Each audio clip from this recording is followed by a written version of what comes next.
ভাইরা আমার বেঈমানেরা প্রশ্ন করলো, এ মুহাম্মদ সাল্লাল্লাহু আলাইহি ওয়াসাল্লাম, সন্তান যখন ভূমিষ্ঠ হয়, এই ভূমিষ্ঠ হওয়ার পরে কেউ বা বলে মায়ের মতো, কেউ বা বলে আব্বার মতো, তার হওয়ার কারণটা একটু বলা লাগবে।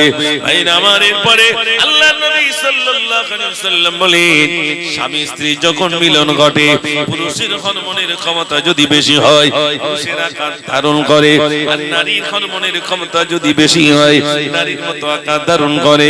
বেঈমানেরা বললেন, আপনি ঠিক বলেছেন।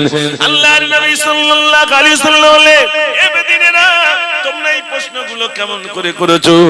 বলছে, আমাদের বাড়িতে কিতাব রয়েছে, আমরা কিতাবের ভিতরে দেখলাম শেষ জামানার নবী যিনি হবেন, এই পাড়ায় একজন নবী বলে দাবি করবে, বলবে আমি নবী, ও পাড়ায় একজন বলবে আমি মুহাম্মদ, আমি নবী। আরে এরকম হয়েছে না হয়নি? গোলাম আহমদ কাদিয়ানী নিজেকে কি বলেছিল? নবী বলে দাবি করেছিলেন। পায়খানায় মরণ হয়েছে, পায়খানা করে। ও ভাইরা আমার, সেই যুগে কিছু মানুষ নিজেকে নবী বলে দাবি করবে, এ বলবে আমি নবী, ও বলবে আমি নবী, এ বলবে আমি মুহাম্মদ, এরকম নবী বলে দাবি করবে।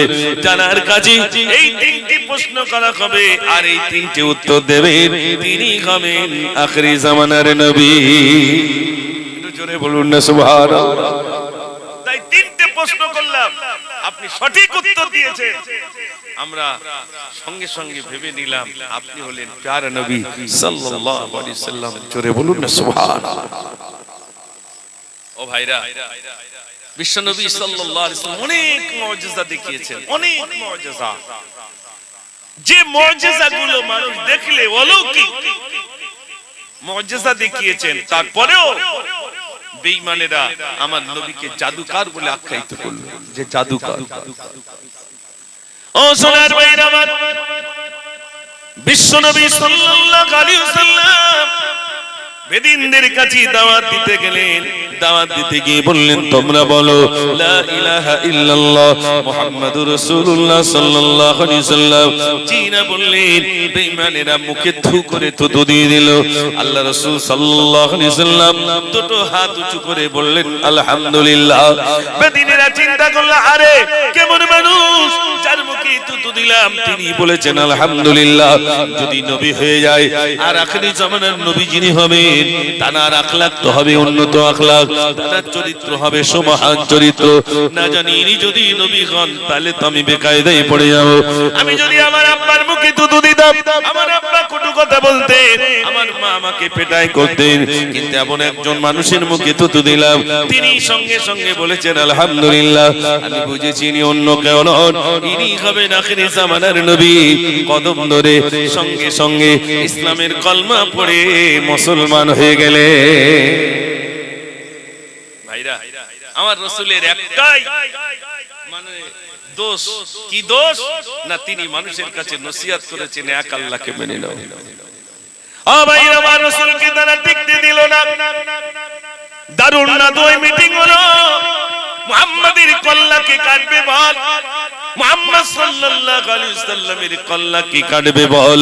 তারা কল্লা কাটার জন্য দারুন না দুই মিটিং করলো, কে মুহাম্মাদের কল্লা কাটবে। ও সোনার ভাইরা আমার, আবু জেহেল, আবু লাহাব, উতবা, শাইবা সহ বড় বড় কাফের লিডাররা একত্রিত হলো। আমাদের মান সম্মানের ব্যাপার, আমরা যাদের পূজা করি মুহাম্মদ তাদের পূজা করে না, আমরা যাদের মাবুদ বলি ও তাদের মাবুদ বলে না। এটা আমাদের বংশের একটা বিরাট খারাপি। আমাদের নেতৃত্বকে ডুবিয়ে দেওয়ার জন্য মুহাম্মদ সেজে উঠেছে। এখন এক কাজ করো, কি করা যায় বলো, কি করা যায় বলো। এক একজন এক এক রকম বলতে শুরু করলো, কি করা যায়। শেষ পর্যন্ত সিদ্ধান্ত হলো মুহাম্মাদের কল্লা কাটা লাগবে। ভাইরা আমার, মুহাম্মাদের কল্লা কাটা লাগবে। একজন ভাইরা আমার সেখানে বলা হলো, কে মুহাম্মাদের কল্লা কাটবে বলো, কে মুহাম্মদ সাল্লাল্লাহু আলাইহি ওয়াসাল্লাম কল্লা কাটবে বলো। তাকে 100 উট দেওয়া হবে, যদি কল্লা কেটে নিয়ে আসতে পারে 100 উট তাকে পুরস্কৃত করা হবে। ভাইরা আমার, সেখানে কি করা হলো, ওমর, হযরত ওমর তখন ইসলাম কবুল করেননি। তিনি কি করলেন, খাপ থেকে ডাঙ্গা তলোয়ার বার করে বলেন, আমি মুহাম্মাদের কল্লা কাটবো, আমি মুহাম্মাদের কল্লা কাটবো। ভাইরা আমার, ওমর চললেন মুহাম্মদ সাল্লাল্লাহু আলাইহি ওয়াসাল্লামের কল্লা কাটবে। কল্লা কাটার জন্য 100 উট উপহার নেবেন বলে কল্লা কাটার জন্য গিয়ে যায়। ভাইরা আমার, হযরত ওমর ফারুক রাদিয়াল্লাহু তাআলা তখন ইসলাম কবুল করেননি। পাগলের মতো ছুটছে আবার নবীর কল্লা কাটবে। রাস্তায় গিয়ে দেখা হয়ে গেল, ভাইরা আমার, রাস্তায় গিয়ে দেখা হয়ে গেল একজন সাহাবার সঙ্গে। যেই না দেখা হয়ে গেল, তিনি জিজ্ঞাসা করলেন, ওমর কোথায় যাও? এ ওমর কোথায় যাও? বলছে আমি মুহাম্মাদের কল্লা কাটতে যাই। তিনি বলছেন, সর্বনাশ রে, তুই মুহাম্মাদের কল্লা কাটতে যাও, তোমার যদি এত বীরত্ব এত শক্তি থাকে তাহলে আমি তোমাকে একটু পরীক্ষা নিচ্ছি। ওই যে ছাগল ছানাটা যায়, ওই ছাগল ছানাটা কি ধরতে পারবে? যদি ধরতে পারো তাহলে বুঝবো তুমি কল্লা কাটতে পারবে, আর যদি না ধরতে পারো তাহলে বুঝবো তুমি পারবে না। ভাইরা মানুষ যদি মত করে ইসলাম কবুল করেননি, চলে গিয়ে ছাগল ছানা ধরতে গেছে, ছাগল ছানা কোনো মতেই ধরতে পারেন না। হযরত নঈম এসে বলছে, নঈম তুমি বুঝি ইসলাম কবুল করেছো? শাসন চাই নাই, তুমি ইসলাম কবুল করেছো তাই আমাকে ছাগল ছানা ধরতে বলেছো। হযরত নঈম বললেন, তুমি একটি ছাগল ছানা ধরতে পারলে না, মুহাম্মদ সাল্লাল্লাহু আলাইহি ওয়াসাল্লামের কল্লা কাটবে, তুমি আমার কল্লা কাটার জন্য আসছো। শোনো শোনো শোনো শোনো, তুমি মুহাম্মাদের কল্লা কাটতে যাও, তুমি নিজের বাড়িতে গিয়ে দেখো তোমার বোন ফাতেমা, তোমার দুলা ভাই আব্দুল্লাহ দুজনেই ইসলামের কলমা পড়ে মুসলমান হয়ে গেছে। জোরে বলুন না সুবহানাল্লাহ। তুমি কি কল্লা কাটতে আসছো আমার বাড়িতে? গিয়ে দেখো কার শাসন করতে যাচ্ছ? আগে ঘর শাসন করো, আগে বাড়িটা শাসন করো। তোমার বোন বোনাই তারা তো কলমা পড়ে বসে রয়েছে। ভাইরা মানুষ যদি মত তখন ইসলাম কবুল করেননি, দিশাহারা হয়ে গেলেন। মুহাম্মদ সাল্লাল্লাহু আলাইহি ওয়াসাল্লামের কল্লা কাটানো গে, আমার বোনের কল্লাটা আমি কাটবো। আমার বোন কেন কলমা পড়লো? আমার বোনাই কেন কলমা পড়লো? নিজের ঘরে দরজার দ্বারে কি আওয়াজ দিচ্ছে, ফাতেমা ফাতেমা দরজা খোলো, ফাতেমা দরজা খোলো। ভাইরা আমার, ঘরের ভিতরে আওয়াজ এসে গেল, ভাইজান এসে গেছে। ভাইরা আমার, ভাইজান এসে গেছেন, সর্বনাশ হয়ে গেল। ঘরের ভিতরে ঢুকে পেটাই করা শুরু করে দিল। বোনকে পেটাই করে, বোনকে পেটাই করে, এত পেটাই করে বোন এবার বলতে শুরু করে দিয়েছে, ভাইজান আমাকে যদি মারতে মারতে মারতে আমার জীবনটা যদি চলে যায়, তবু আমি কলমা পড়েছি, ওই কলমা আমার জবান থেকে কেড়ে নিতে পারবে না। জোরে বলুন না সুবহানাল্লাহ। যে কলমা পড়েছি ওই কলমা আমার জবান থেকে কেড়ে নিতে পারবে না। ভাইরা মানুষ দিয়ে মনে ফারুক রাদিয়াল্লাহু তাআলা তখন ইসলাম কবুল করেননি, পেটাই করছে বোনকে। বোন যখন বলছে, ভাই তুমি আমাকে মেরে মেরে শেষ করে দিলেও আমি কলমা ছাড়বো না, আমি কলমা পড়ে নিয়েছি, আমি কলমা ছাড়বো না, আমি এক আল্লাহকে মেনে নিলাম, এক আল্লাহকে আমি মেনে নিলাম, প্যারা নবীকে নবী বলে আমি মেনে নিলাম। আমার জীবন থাকতে আমার জবান থেকে কেউ কলমা কেড়ে নিতে পারবে না। হযরত ওমর তখন ইসলাম কবুল করেননি, পেটাই করতে করতে করতে করতে একটু শান্ত হয়ে গেল। ওমর বলছেন, মন তুমি কি পড়ছিলে আমাকে একটু শোনাও, কি পড়ছিলে একটুখানি শোনাও। শান্ত হয়ে বলে, বোন তুমি কি পড়ছিলে তুমি শোনাও, যার উপরে তুমি মজবুত হয়ে রয়েছো। বোন বলছে, ভাই আমি শোনাবো, আমি দেখাবো, তবে আপনাকে পবিত্রতা অর্জন করতে হবে, আপনাকে গোসল করতে হবে, পবিত্রতা অর্জন করলে আমি দেখাবো। ভাইরা আমার, যেই পবিত্রতা অর্জন করলেন, গোসল করে আসলেন, বোন এবার দেখালেন পাথর এলাকা, কোরআন মাজিদ দেখালেন পাথর এলাকা। যেই না দেখালেন ওই কোরআনের আয়াত কারিমা দেখে ওমর পাগল হয়ে গেলেন। আমার নবী কথা, আমার নবী কোথায়, আমার নবী কথা, আমি সেখানে যাব, আমি সেখানে যাব। যে নবীর কল্লা কাটার জন্য ছিলাম, ও সোনার ভাইরা, হযরত ওমর তিনি এবারে হেদায়েত পেয়ে যাচ্ছেন। দেখেন কেমনে আল্লাহ তার কলিজায় হেদায়েতি নূর দিয়ে দিয়েছে। একটু জোরে বলুন না সুবহানাল্লাহ। এবার বলতে শুরু করলেন, কোরআনের আয়াত কারিমা যেই না শুনেছেন, আমার নবী কোথায়, আমার নবী কোথায়, আমি সেখানে যাব, আমার নবী পাক কোথায়, আমি সেখানে যাব। পাহাড় চূড়ায় রয়েছেন বিশ্ব নবী সাল্লাল্লাহু আলাইহি ওয়াসাল্লাম, পাহাড় চূড়ায় তিনি রয়েছেন। বাইনামান হযরত হামজা রাদিয়াল্লাহু তাআলা তিনি সেখান থেকে বলছেন, ইয়া রাসূলুল্লাহ, ওই ওমর আসে, ওমর আসে, ওমর যদি আপনার সঙ্গে সৎ ব্যবহার করে আমরা ছেড়ে দেব, আর যদি অসৎ ব্যবহার করে আমরা আমরা কেমন করে ওমরের কল্লা কেটে দেব? ভাইরা মাসলাম হুজুর বলছেন ইয়া রাসূলুল্লাহ, ওমর যেই আসবে আমরা ওমরের সামনে চলে যাব, ওমরের তলোয়ার আমাদের শেষ করে দেবে, দ্বিতীয় জন ওমরকে ধরে নেবে, ওমর দ্বিতীয় জনকে তলোয়ার দিয়ে খতম করে দেবে, ওমর তৃতীয় জনকে খতম করে দেবে, তারপর আপনার কাছে আসতে দেব ইয়া রাসূলুল্লাহ, তার আগে আপনার সামনে আমরা আসতে দেব না। আল্লাহর নবী বললেন, ওরে আমার সাহাবারে তোমরা সরে যাও, ওমরকে তোমরা বাধা দিও না, বাধা দিও না। যে ওমর কল্লা কাটার জন্য তলোয়ার নিয়ে আসিল, ওমর কল্লা কাটবে না, কাটবে না, বরং তার কল্লাটা আমার কদমে ছুপে দেবে। একটু জোরে বলুন না সুবহানাল্লাহ। যাচ্ছিল তো কল্লা কাটার জন্য, নাকি যাচ্ছিল তো কল্লা কাটার জন্য, ও কি কল্লা কাটবে? কাটতে দাও। ও সোনার ভাইরা আমার, হযরত ওমর ফারুক রাদিয়াল্লাহু তাআলা তিনি ইসলাম কবুল করবে। আল্লাহ রাসূলের কাছে গেলেন, ইয়া রাসূলুল্লাহ বেয়াদবি maaf করুন, বেয়াদবি maaf করুন, আমি আপনার কল্লা কাটার জন্য আসছিলাম।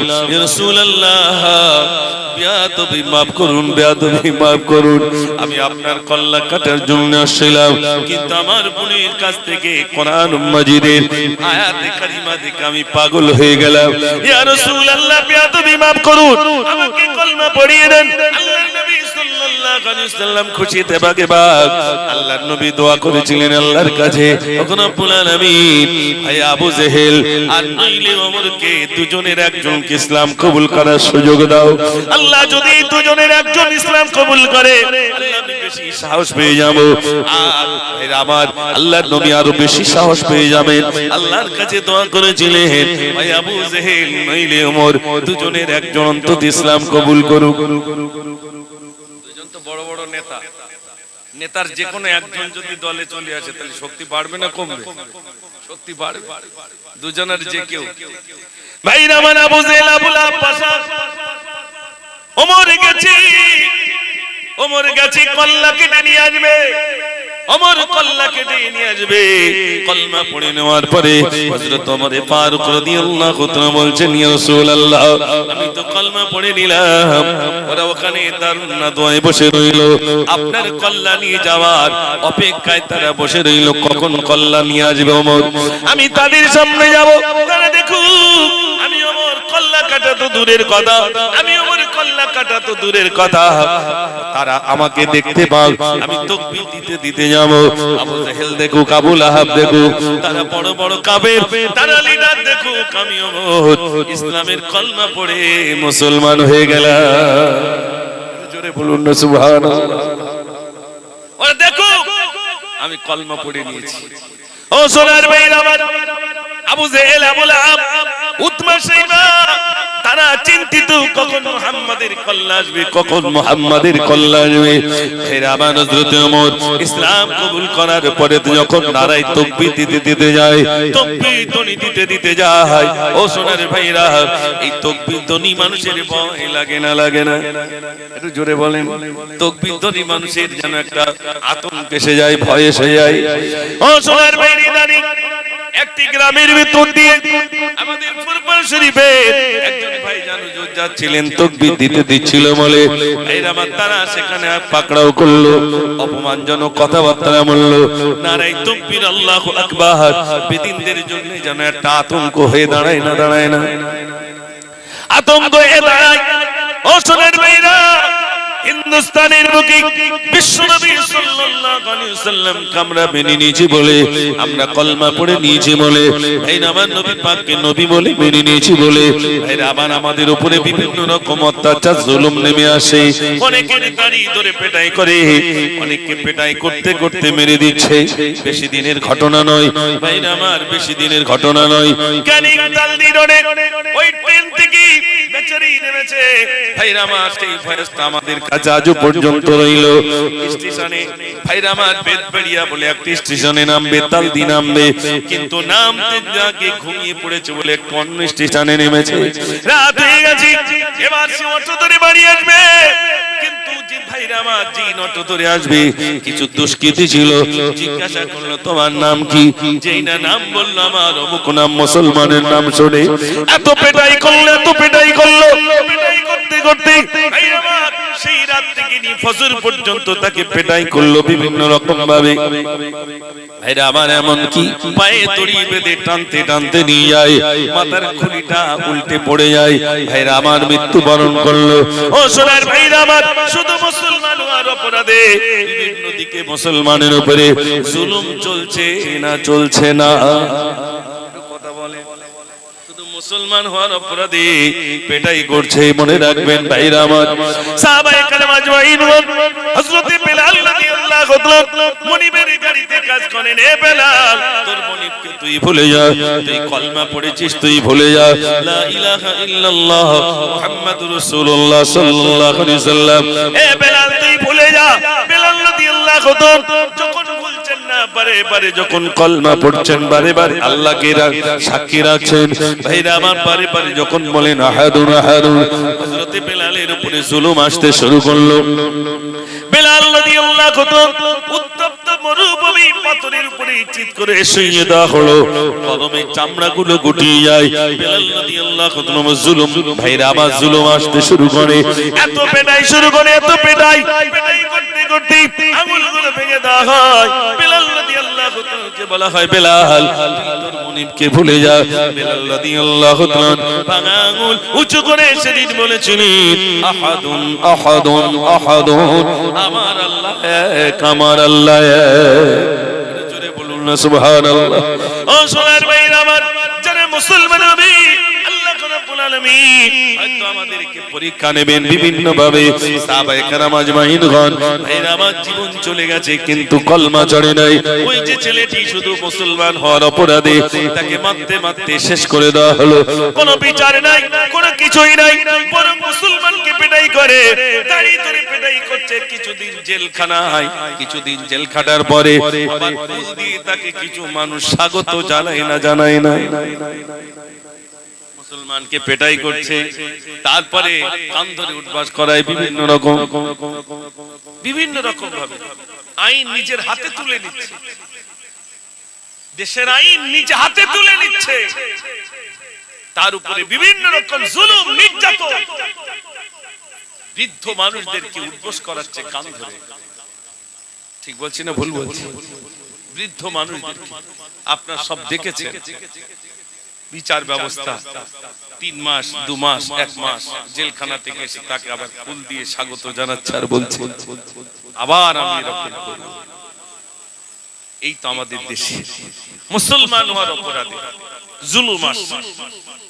ও সোনার ভাইরা আমার, মুসলমানকে খতম করার জন্য স্পেনের বুকে বড় বড় শাইখুল হাদিস, বড় বড় আলেম জন্ম নিয়েছিলেন। স্পেন একটি দেশ, ভাইরা আমার, সেই দেশে মুসলমানগুলোকে খতম করার জন্য ভাইরা আমার সরকার তরফ থেকে মুসলমানদের উপরে নির্যাতন শুরু হয়ে গেল। শত শত হাজার হাজার মসজিদগুলো ছিল, ওই মসজিদের মাইকগুলো আর নাই, ভাইরা আমার সবগুলা কোন গির্জায় রূপান্তরিত হয়েছে। সমস্ত মসজিদগুলো সব গির্জা হয়ে গেল, কোন মসজিদ আর রাখা হলো না।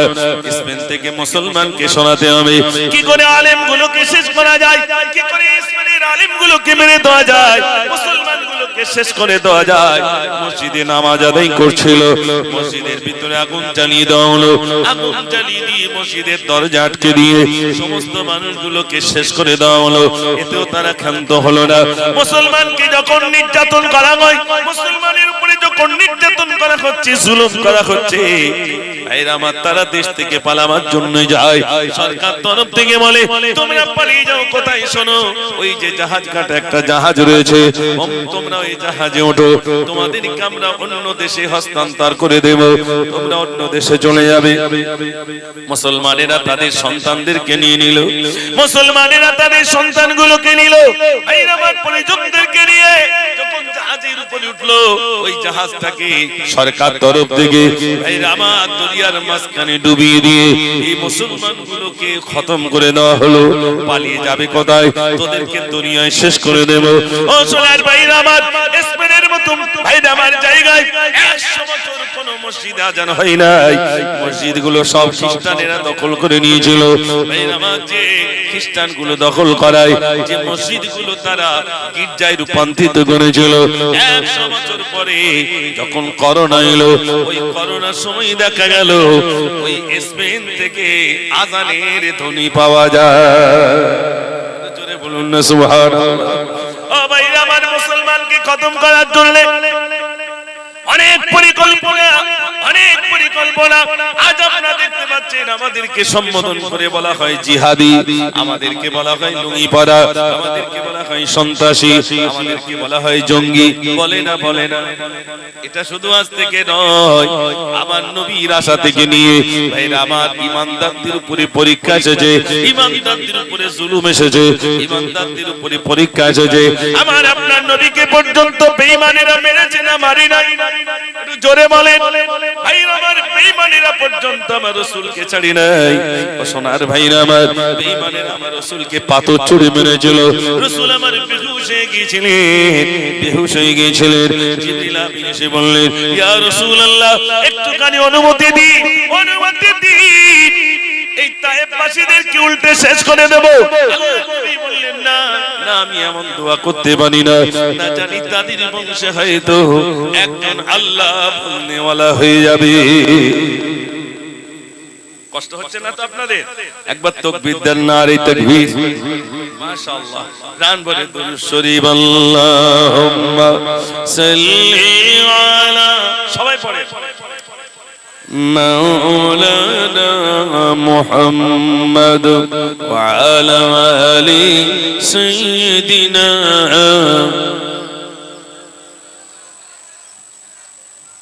ধন্য আরববাসী গো, ধন্য মদিনা, ধন্য হলে মা হালিমা, ধন্য আমিনা।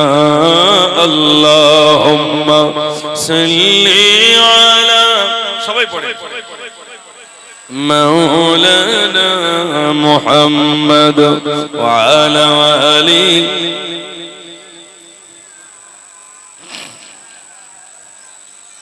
সাল্লাল্লাহু আলাইহি ওয়াসাল্লাম।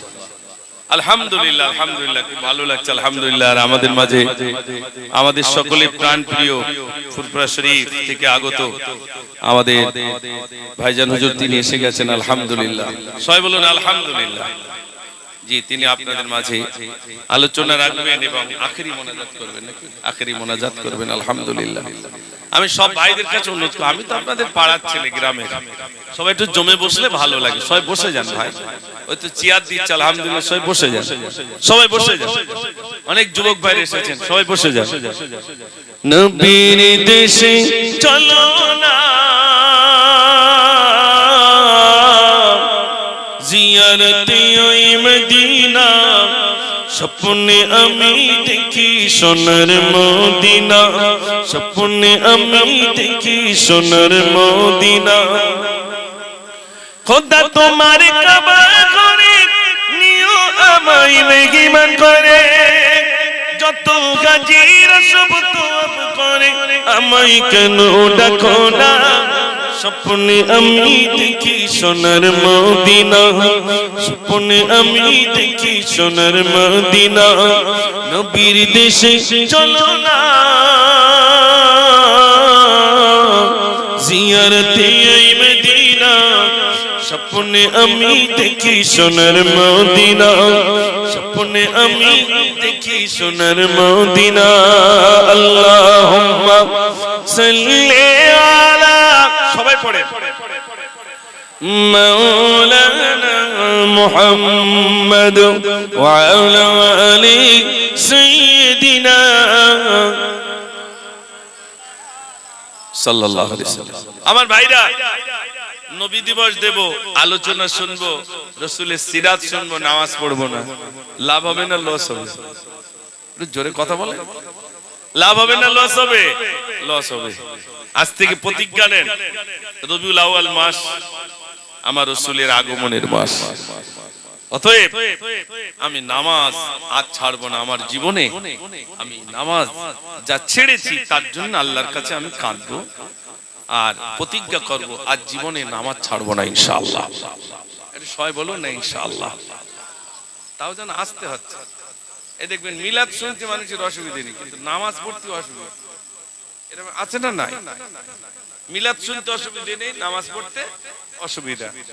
আচ্ছা বলুন, আমার রাসূল যে রাসূলের শানে আজ আলোচনা শুনছি, সেই বিশ্বনবী সাল্লাল্লাহু আলাইহি সাল্লাম নামাজ আদায় করেছেন, পা মোবারক পর্যন্ত ফুলে গেছে, পা মোবারক পর্যন্ত ফুলে গেছে। আমাদের কি পা ফুলেছে কোনদিন? তাহলে নামাজ থেকে দূরে থাকবো কেন ভাই? সে একটা গজল ছিল না, আজ দুঃখ নেব না খুশি নেব,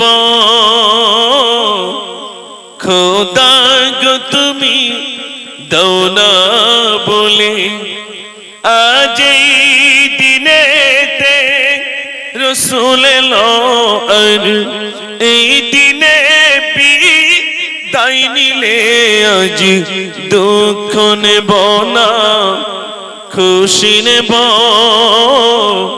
খোদা গো তুমি দাও না বলে। রাসূল এই মাসে এসেছেন, এই মাসে বিদায় হয়েছে। তো বিদায় লগ্নে তিনি যে কথাটা বলে গেছেন, সালাত সালাত আকিমুস সালাত, নামাজ নামাজ নামাজ। নামাজ যদি না পড়ি সব বরবাদি।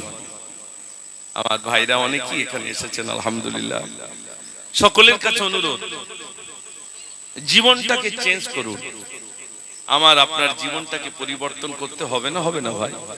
পরিবর্তন তার জন্য নামাজে ডুবে যেতে হবে। জীবনে এরকম প্রতিজ্ঞা করতে হবে, আর নামাজ ছাড়বো না। আমার রাসূলের জীবনী গুলো শুনবো, কাঁদবো, অশ্রু বিসর্জন করব, কিন্তু নামাজ যদি না পড়ি কোনো কাজে আসবে না ভাই। কোনো কাজে আসবে? কোনো কাজে আসবে না।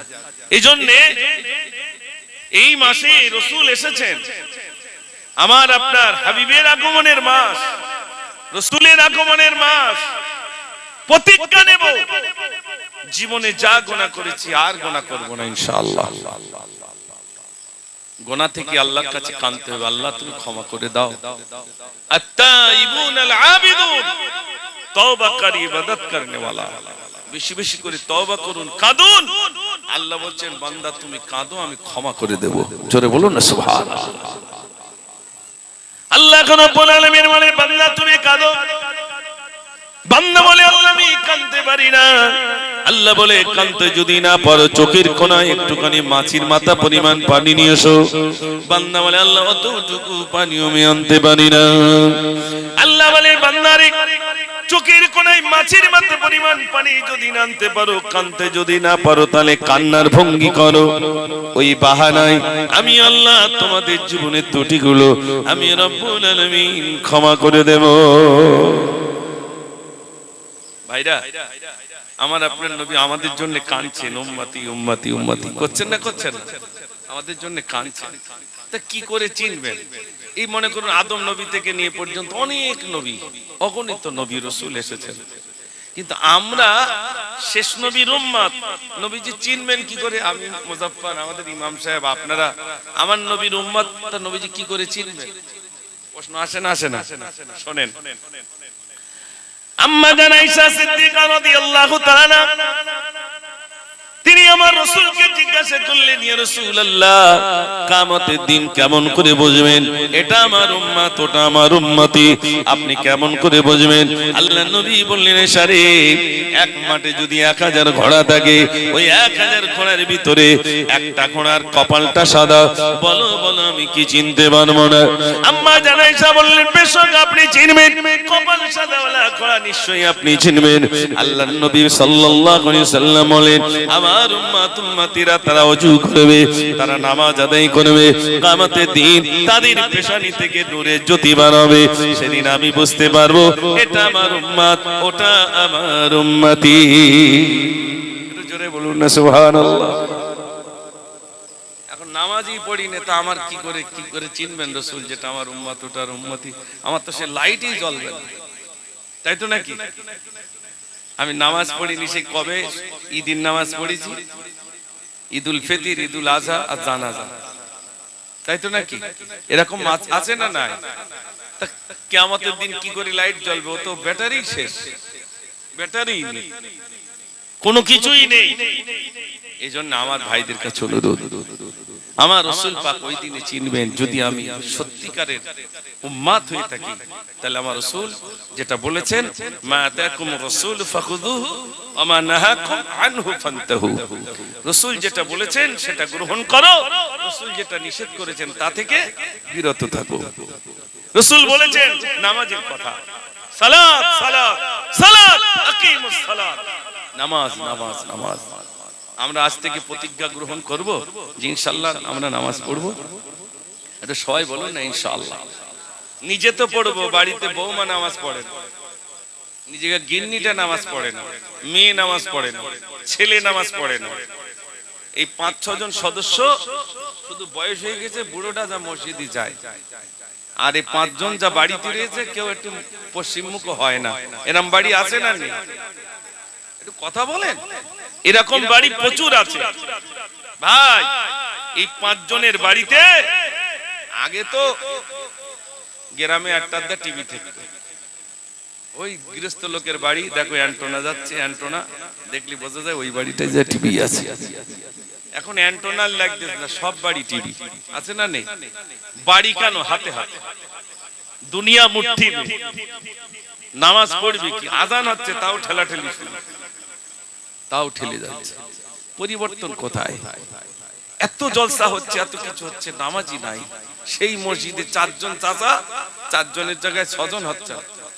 আবার যদি নামাজের পরে বলা হয় ভাই একটু বসো, সূরা ফাতিহা, সূরা ইখলাস, দরুদ শরীফ, তারপরে দোয়া মাসুরা, আয়াতুল কুরসি, এগুলো একটু অন্তত ঠিকঠাক করে নাও, আর দাঁড়াবে না, আর যাবে না। ওই ইমাম সাহেব শুধু ভুল ধরে আর শুধু জিজ্ঞেস করে এইটা বলো এইটা বলো। ওখানে ডিমার মসজিদ মুখ হব না, যদিও যাচ্ছিল জিজ্ঞেস করে বলে আর মোটে ও মুখ হয় না। এই হচ্ছে আমাদের আদত অভ্যাস। তাই সকলের কাছে অনুরোধ,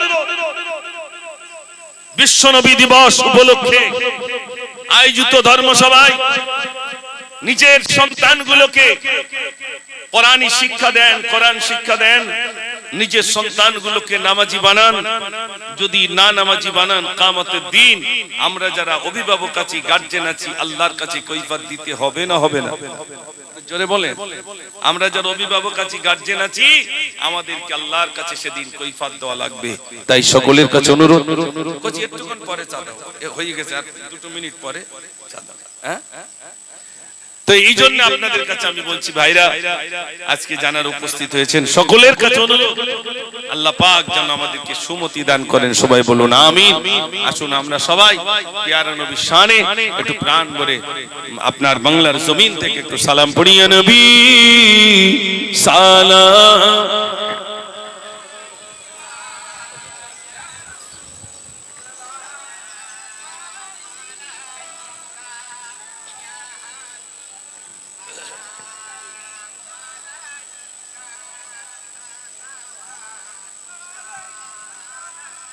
নবীজি রাব্বা আব্দুল্লাহ, নবীজি আম্মা আমিনা, নবীজির দুধমা হালিমা, নবীজি রওজা মদিনা, ইয়া নবী সালামু আলাইকা ইয়া রাসূল, ইয়া হাবিব সালাম।